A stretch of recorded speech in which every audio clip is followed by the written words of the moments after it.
Former Mexican President Luis Echeverria Álvarez, a leading figure in the country's dirty war, died Saturday. He was 100. Echeverria would become known for his authoritarian and repressive character before his presidency in 1970. He began his political career at 22, militating for the PRI, and would climb the political ladder to become the head of the Interior Ministry in 1958.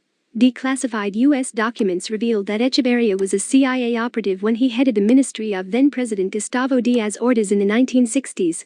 Echeverria and Díaz Ordaz were enrolled in a CIA operation known as La Tempo, a covert operation that sought to influence high-profile Mexican government officials.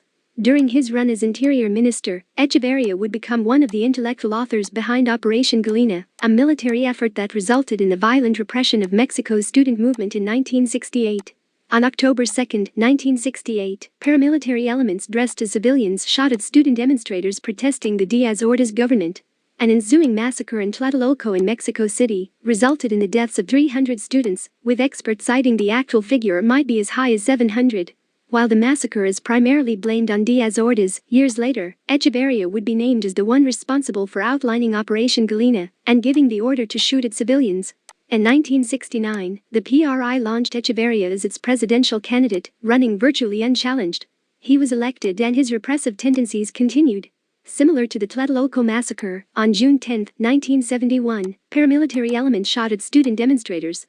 That massacre, known as Hell's in Azo, reportedly saw more than 200 civilians killed. The government pinned a violent confrontation to a radical student group. Violent military repression was present throughout Echeverria's presidency, becoming one of the leading figures in Mexico's dirty war, a period where governmental forces tortured and murdered thousands of civilians to curb guerrilla movements. After leaving office in 1976, he was appointed UNESCO ambassador.